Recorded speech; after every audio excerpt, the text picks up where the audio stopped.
महाकाल की सवारी के दौरान अदनान ने अपने दोस्तों के साथ थूका। बाबा ने दी सरेआम सजा। चिल्लाते रह गए मौलाना, लेकिन मस्जिद का लगाया गया नंबर। महादेव की सवारी पर थूकना पड़ा भारी। पल भर में अदनान का मिट गया नामो निशान। सड़क पर आ गया खानदान। भोलेनाथ से अदनान ने मांगी माफी। मस्जिद पर चलाया गया बुलडोजर। मजार का भी मिटाया गया नामो निशान। योगी का आया सबसे बड़ा आदेश। 24 से पहले मिशन मौलानाओं का खात्मा। अदनान को यही लग रहा था कि वो भोलेनाथ की सवारी पर थूक देगा और उसका कोई कुछ नहीं कर पाएगा, लेकिन अब बाप बाप चिल्ला रहा है और पुलिस वालों से कह रहा है, मुझसे बहुत बड़ी गलती हो गई है, मुझे माफ कर दो। क्योंकि बाबा ने आधी रात को ऐसा आदेश दे दिया जिसकी वजह से मौलानाओं की नींद गायब हो गई। अवैध मदरसों पर कड़ी कार्रवाई हुई और मदरसों को ढहा दिया गया। साथ ही मस्जिद और मजारों का भी नंबर लगा दिया गया। इसके बाद असदुद्दीन ओवैसी का पारा हाई हो गया और उन्होंने सीधे तौर पर यह धमकी दे डाली कि बदला लिया जाएगा। लेकिन इधर बुलडोजर वाली कार्रवाई चल रही थी कि उधर मध्य प्रदेश में मामा ने खेल कर दिया।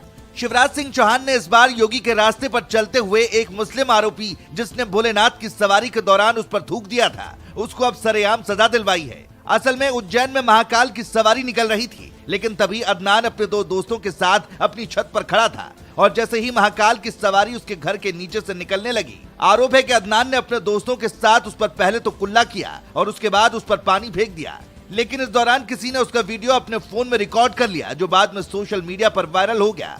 बात योगी आदित्यनाथ तक भी पहुंच गई। बताया जा रहा है कि इसके बाद योगी आदित्यनाथ ने सीधे शिवराज सिंह चौहान को फोन किया और पूछ लिया कि क्या यहां से बुलडोजर भेज दूं, क्योंकि जिस तरह से महाकाल की सवारी के दौरान ऐसी गंदी हरकत की गई, योगी इस बात से बहुत ज्यादा गुस्सा हो गए और उन्होंने खुद सजा देने की ठान ली। लेकिन आखिरी वक्त में शिवराज सिंह चौहान ने उन्हें भरोसा दिया कि आरोपियों को किसी भी सूरत में बख्शा नहीं जाएगा।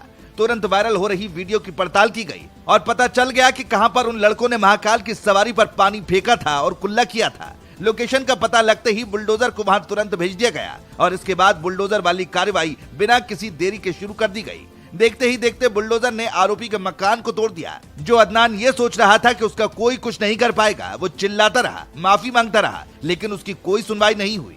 न सिर्फ बुलडोजर चलाया गया, बल्कि तीनों आरोपियों को पुलिस ने गिरफ्तार भी कर लिया। जो वीडियो वायरल हुआ उसमें साफ दिखाई दिया कि तीनों आरोपी भगवान की सवारी के दौरान एक बोतल से मुंह में पानी भरते दिखाई दिए, जबकि उनमें से एक लड़का नीचे थूकता नजर आया। यही वीडियो वायरल होने के बाद आरोपी पर बुलडोजर वाली कार्रवाई की गई। लेकिन जैसे ही बुलडोजर चलाया गया, असदुद्दीन ओवैसी की पार्टी ने इसका विरोध किया। असदुद्दीन ओवैसी की पार्टी ने कहा कि एक छोटी सी गलती पर घर गिरा देना ठीक नहीं है। लेकिन जैसे ही ओवैसी की पार्टी की तरफ से बयान सामने आया, अब हिंदूवादी संगठनों ने उसकी निंदा की और कहा कि अगर मुहर्रम के दौरान ऐसा कर दिया जाए तो कैसा लगेगा। हालांकि कुल मिलाकर आरोपियों को सरेआम सजा मिली। जिस तरह की नजीर शिवराज सिंह चौहान ने पेश की है, अब दोबारा कोई भी भगवान महाकाल की सवारी के दौरान थूकने की हिम्मत नहीं कर पाएगा। प्रदेश में सावन के महीने में इसी तरह से उज्जैन और दूसरे कई हिस्सों में महादेव की सवारी निकाली जाती है। सावन के महीने में दूर दूर से लोग उज्जैन भगवान भोलेनाथ के दर्शन के लिए पहुंचते हैं। लेकिन इस तरह की घटना सामने आई तो हिंदू संगठनों ने इसका जमकर विरोध किया। आरोपी के घर को गिरा करके प्रशासन ने अच्छा किया या बुरा, इस पर आपकी राय क्या है, कमेंट में जरूर बताएं। Bureau report.